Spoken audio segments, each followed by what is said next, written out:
I asked my girlfriend where she was at 3 a.m. She screamed at me for being controlling. So I gave her what she wanted. So backstory. 3 years ago, I was living in Columbus, Ohio. I worked IT support at a hospital, nothing glamorous but decent pay and benefits. I'd been dating Becca for about 2 years, and we'd been living together for 9 months. The apartment was a one-bedroom condo I'd bought a few years earlier, small, but it was mine. Becca's credit was pretty rough, so the lease, utilities, everything was in my name only. I didn't mind at the time. She was a hairstylist building up her client list at a salon downtown, and I made more than her, so I covered about 80% of our expenses. She'd chip in here and there, and I genuinely didn't keep score. Looking back, there were probably signs I ignored. She was way more outgoing than me. I'm the type who's happy with a quiet night gaming or watching movies, and she was all about girls' nights, going out dancing, the whole nightlife thing. I never tried to stop her. I trusted her. If she wanted to go out, I'd tell her to have fun and text me when she got home safe. One night, well, technically morning, I woke up around 3 a.m., reached over and Becca wasn't there. Okay, maybe bathroom. I waited a minute, still nothing. Got up, checked the bathroom, the kitchen, living room. Her purse was gone. Her keys were gone. Her jacket was gone. I got worried. I grabbed my phone and sent her one text. Hey, just woke up and you're not here. You okay? 30 seconds later, my phone rang. It was her. Before I could even say hello, she was screaming. Are you serious right now? I was still half asleep, completely confused. What? I just wanted to make sure you're so clingy, Finn. I'm not your property. I can go wherever I want without checking in with you. I tried to explain. I know, it's 3 in the morning and you weren't. I need space. You suffocate me. Stop acting like my dad. And she hung up. I stood there in my living room, phone in my hand at 3:15 in the morning, just processing. I looked around the apartment, the TV I'd bought, the couch I'd picked out and paid for, the bed, the kitchen table, literally every piece of furniture, all mine, even the groceries in the fridge, and something just clicked in my head. Not anger exactly, more like this cold clarity. She wants space. Okay, I'll give her space. I sat down and started making lists in my phone. At 5:45 a.m., she still wasn't back. I sent 2 messages. One to my manager. Family emergency, need to work from home today, possibly take a few days PTO. Second one to my best friend Will. Need your truck, need your help today, as soon as possible. Here's what Will and I did while she was out doing God knows what. She didn't even come home that day. We packed everything that was mine. I'd already started before Becca came home, so it was quick. We were surgical about it. Left all her stuff. Put it all in neat piles so she'd have no excuse to claim I took anything of hers. Then I went online and removed my name from the gas and electric accounts, effective end of month. Called the internet provider and canceled service, gave them 3 weeks notice. We didn't have a joint bank account, thank God, so nothing to close there. Because here's the thing, 6 months earlier, I'd gotten a job offer from a hospital in Denver. Better pay, better position, network admin role instead of just support. I turned it down because Becca didn't want to leave Ohio and I was planning to propose anyway. I called their HR department that afternoon. The position was still open. I accepted on the spot. Will was going to keep my stuff at his place for a few weeks, then ship it to my new address. By 11 p.m. I was at the airport. I'd booked a red-eye to Denver, found a short-term rental for my first month, and had a start date at the new job in 2 weeks. I changed my phone number before I boarded. Deleted Facebook, Instagram, everything. Made one new social media account. Didn't leave a note. Didn't send a text. Didn't tell anyone except Will where I was going. Hard, complete, vanish. She wanted space, she got it. An entire state between us. A new phone number. A new life. Looking back, was it extreme? Maybe. But the job really was a great opportunity. I've grown a lot and Denver feels more like home than Columbus ever did. So I've started to believe I genuinely needed this fresh start. I'll be honest, I don't know what happened to her after I left. For all I know, she came home the next day to an empty apartment and had the shock of her life. Part of me, a small, petty part, hopes she did. The bigger part of me just didn't care anymore. I was done. Update 1, okay, deep breath. I honestly thought that chapter of my life was closed, I really did. But apparently the universe had other plans. Quick life update before I get into what happened. These past 3 years in Denver have been good, really good. I got promoted to senior network admin about a year ago. Made some solid friends through a hiking group I joined. Started rock climbing. And about 6 months ago, I started dating someone, Mia. She's a pediatric nurse, and honestly, the relationship is so different from what I had with Becca. We actually communicate.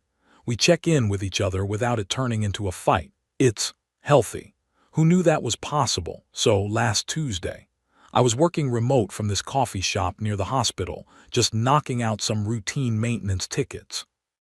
I had my headphones in, completely in the zone, and then someone pulled out the chair across from me and sat down. "So, you really did run away." I looked up.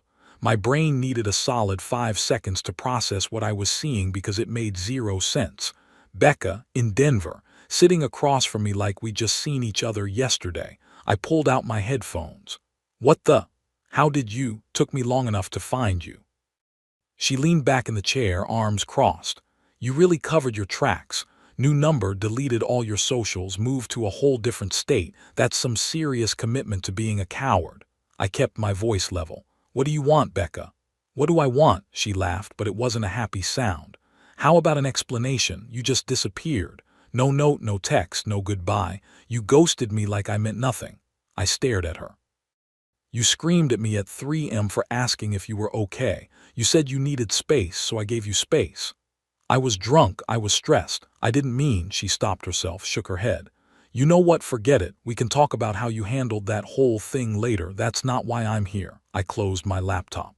"How did you even find me?" "I have my ways." She waved her hand dismissively. "I finally got will to crack. Then I found you on LinkedIn under your work email. Wasn't that hard once I knew which city?" Mental note, kill Will later. Though knowing him, she probably made his life hell until he gave up something. "Okay," I said slowly. "You found me after 3 years. Why?" Becca took a breath. For the first time since she sat down, she looked nervous.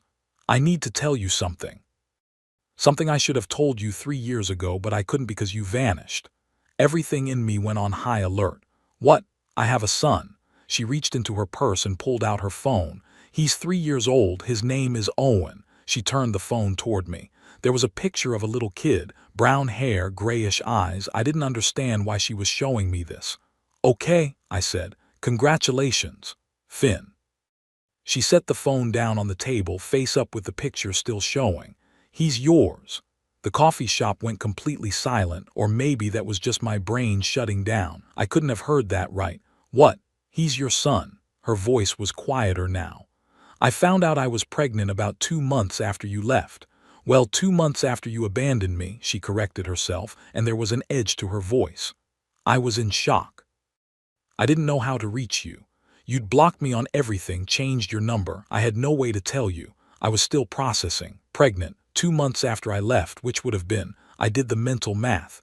If she'd been 2 months along when I left, that would track with our timeline. We'd been living together, obviously we'd been. But also, 2 months. "Why didn't you tell me before I left?" I asked carefully.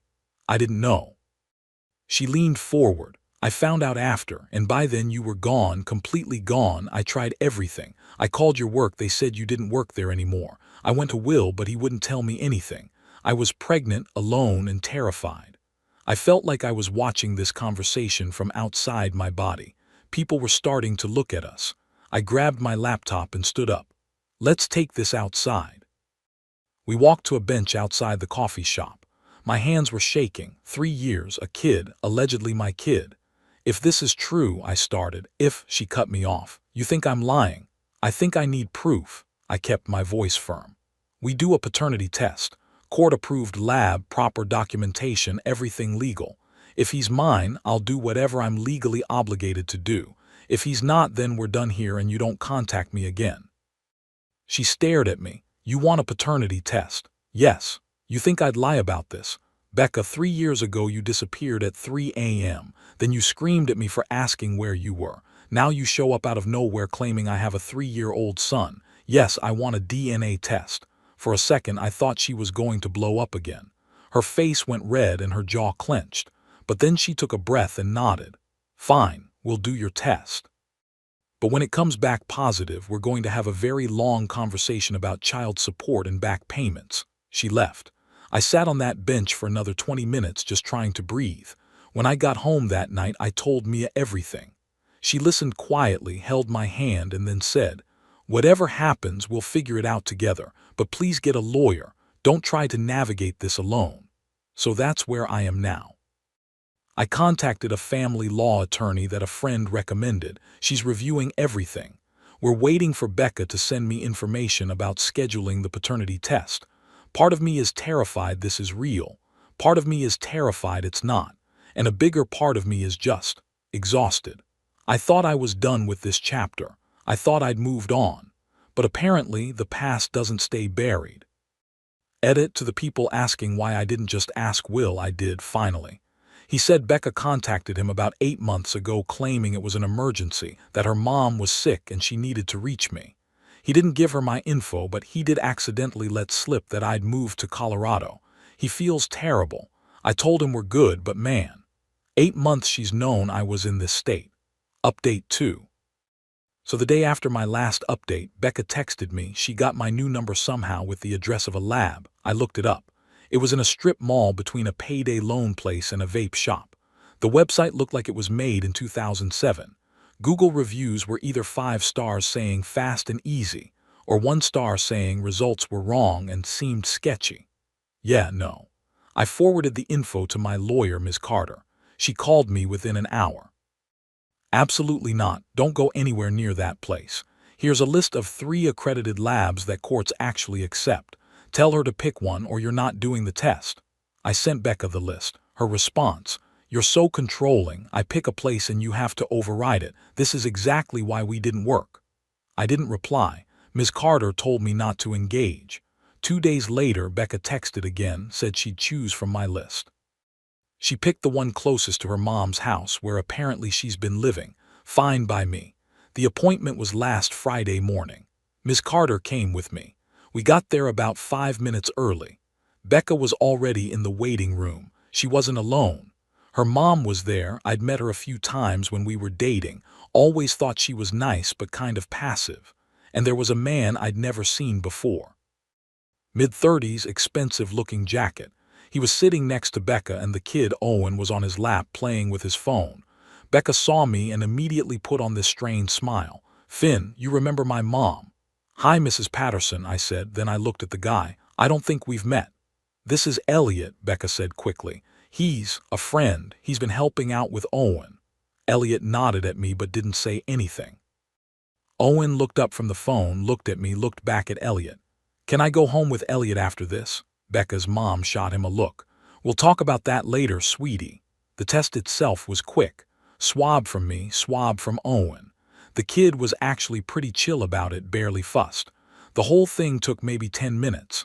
Then it was just a waiting game. They said results in 5 to 7 business days. Walking back to the parking lot, I noticed Elliot was carrying Owen while Becca walked ahead. The kid had his arms around Elliot's neck, completely comfortable. More comfortable than he'd seemed with Becca, honestly. Ms. Carter noticed too. "Interesting family dynamic," she said quietly. Results came back 6 days later. I was at work when I got the email.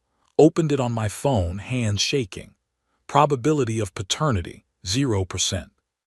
I read it 3 times to make sure I wasn't misreading. 0, not mine. I forwarded it to Ms. Carter immediately. Then I forwarded it to Becca with a 1-line message. "Not mine, do not contact me again." My phone rang 5 seconds later. I didn't answer. She called 4 more times. I blocked the number. That should have been the end of it. But of course it wasn't. 3 days later, I got a DM on my private Instagram from someone named Dana. The message said, "I used to work with Becca at the salon. You deserve to know the truth." I almost didn't respond, but something made me write back. "What truth?" she replied within minutes.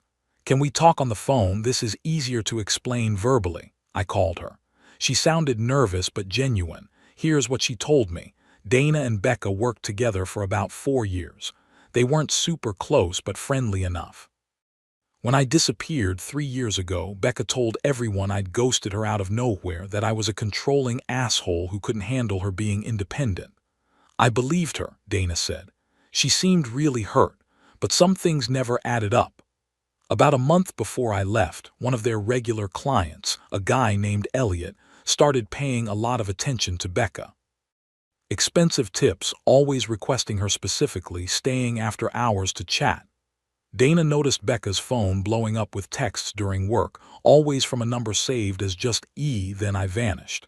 And suddenly, Elliot was around all the time, picking Becca up from work, taking her to dinner. Dana asked if they were dating. Becca said no. Becca confided in Dana that she was pregnant. She said the dad was not in the picture and wouldn't elaborate, and Elliot was just helping her go through a tough time. Then Owen was born. Elliot was at the hospital. Elliot was the one who brought them home. At first, I thought maybe he was just being a really good friend, Dana said. But then about a year ago, Becca slipped up. We were having drinks after work. She'd had too much wine, and she mentioned that Elliot had done a paternity test to be sure. I asked what she meant, and she panicked, said forget it, she was drunk. Dana did some digging, found out Elliot was married, had been married for 8 years, no kids with his wife. Then about 6 months ago, everything changed. Elliot stopped coming around as much. Becca was stressed all the time, constantly on her phone. She'd take calls in the back room and come out looking upset. And she started asking about you. I thought it was weird, but I didn't think much of it until... Until what? Until she told me she was going to find you because you abandoned her when she was pregnant with your child. Dana's voice got quiet. I knew that wasn't true, but she seemed so convinced, so desperate. I realized she was trying to rewrite history. Dana said she finally decided to reach out because she saw my name in Becca's phone recently. I'm sorry I didn't say something sooner, Dana said. I didn't know how to reach you, and I wasn't sure if I was reading too much into things. But when Becca started talking about child support in court, I knew I had to tell someone. I thanked her. Asked if she'd be willing to provide a statement to my lawyer if it came to that. She said absolutely. After we hung up, I just sat there for a while. Then I called Ms. Carter and told her everything. So let me make sure I understand, she said. This Elliot is the biological father. He's been secretly supporting them financially while staying married. Recently, he either cut her off or threatened to, and she panicked and came after you as a backup plan. That's what it looks like. Well, I could hear her smiling. This is going to be fun. I don't know what happens next. Ms. Carter says I should be prepared for Becca to escalate. She's already proven she'll lie. Who knows what she'll do next? I told Mia everything. She was incredible about it, just hugged me and said, "You dodged a bullet. Actually, you dodged a whole firing squad. So yeah, the kid isn't mine. Never was. This whole thing was just Becca trying to trap someone into paying for a child that isn't theirs because the real father is backing out. Part of me feels vindicated. Part of me is just sad for that kid. He didn't ask for any of this." Final update. About a week after I posted the last update, I got served. Becca was suing me, not for paternity, but for emotional distress and financial abandonment. The filing claimed that I had cruelly abandoned her during a vulnerable time, that my ghosting had caused her severe PTSD, depression, and anxiety. She was seeking damages for therapy costs, lost wages. She claimed she'd had to quit her job because of emotional distress, and compensation for 3 years of single parenting. Ms. Carter read through the complaint and actually laughed. "This won't survive 10 minutes in court, but we're going to respond properly anyway." The court date was set for 3 weeks out. Ms. Carter spent that time building our defense, which honestly wasn't hard. The day of the hearing was surreal. We were in family court, which apparently handles this kind of case. Becca showed up with a bargain bin lawyer who looked fresh out of law school. Her mom was there. Elliot wasn't. Becca's lawyer went first. Gave this whole sob story about how Becca had been in a committed relationship with me, how we'd been planning a future together, how I'd suddenly and without warning abandoned her. They painted me as controlling, obsessive, someone who couldn't handle her independence. They claimed my abrupt departure had traumatized her so severely that she'd suffered panic attacks, depression, and had to move back in with her mother. When it was our turn, Ms. Carter stood up and calmly dismantled everything. She showed the text logs. She presented evidence that I'd left taking only my belongings, breaking no laws. My client, Ms. Carter said, was told in no uncertain terms that he was suffocating his partner and that she needed space. He provided that space. There was no abandonment. There was a clean, legal separation following a clear statement from Ms. Patterson that she no longer wanted the relationship to continue. Then she brought up the 3 years of silence. Ms. Patterson claims she desperately wanted to contact my client about her pregnancy. Yet she made no attempt to reach him through proper legal channels. She simply accepted his absence and moved on, as evidenced by these social media posts from her own account. She showed the screenshots: Becca partying, Becca with friends, Becca's caption, single again and free girls' night every night, posted 6 weeks after I'd left. Then came the DNA test, the proof that Owen wasn't mine. Ms. Carter asked pointedly why Becca had insisted on using a specific lab before eventually agreeing to a court-approved facility. Because, Ms. Carter said, looking right at the judge, she knew what the results would be. This lawsuit isn't about emotional distress. It's about attempting to financially trap someone into supporting a child that isn't his. The judge looked at Becca. Ms. Patterson, do you have any response to this? Becca's lawyer stammered something about the DNA test not being relevant to emotional distress claims. The judge cut him off. The test is entirely relevant. It proves a pattern of deception. Case dismissed. Ms. Patterson, you will be responsible for Mr. Moore's legal fees, and I would strongly advise you not to pursue any further frivolous litigation. We walked out. I felt nothing. Not triumph, not satisfaction, just tired. In the parking lot, as I was getting into my car, someone called my name. I turned around. It was Elliot. He looked rough, unshaven, rumpled clothes, circles under his eyes. He walked over, hands in his pockets. Can we talk? He asked. Just for a minute. Ms. Carter tensed, but I nodded. We walked a few feet away from the cars. My wife left me, Elliot said. Well, she kicked me out. She found out about Owen, about everything. I didn't say anything. Becca told you I'm the father, right? He didn't wait for an answer. I am. We did a test 2 years ago. I've been paying her cash off the books because I didn't want my wife to find out. I thought I could just manage it, keep everyone separate. Stupid, I know. Why are you telling me this? Because a few months ago my wife started getting suspicious. She saw texts, noticed money missing. I panicked and cut Becca off. He rubbed his face. That's when she started looking for you. She told me she had a backup plan, someone she could blame instead. So you knew, I said quietly. I didn't know she was going to sue you. I swear I thought she was just going to ask for help. When she told me about the lawsuit, he shook his head. I told her to drop it, told her it was insane. She said you owed her for ruining her life 3 years ago. She did the same thing to me, convinced me that I was the only one who could save her, that everyone else had abandoned her, that she needed me, and I bought it. He looked at me. I thought you were the bad guy. Turns out we were both just props in her survival plan. I didn't know what to say to that. He got played by Becca, but also he did that to himself. No one told him to cheat on his wife. Good luck, I finally said. He nodded. You too. I got in my car and left. When I got home, Mia was waiting. I told her everything. She listened, and when I was done, she took my hand. You did what you had to do to protect yourself, she said. I'm glad you did. It's been 2 weeks since the court date. I changed my phone number again, locked down every social media account I have. Told my job security to flag Becca's name in case she ever shows up at the hospital. I'm moving on, really moving on this time. A few people have asked if I feel bad for Owen. Honest answer, yes. That kid didn't ask for any of this. He didn't ask for a mom who manipulates people and a dad who was too cowardly to own up to his responsibilities until his wife forced the issue. But he's not my responsibility. I can feel bad for him without sacrificing my own peace of mind. Mia and I are talking about moving in together. She met Will last weekend and they got along great. I'm climbing more, sleeping better, generally feeling like my life is actually mine again. I'm done.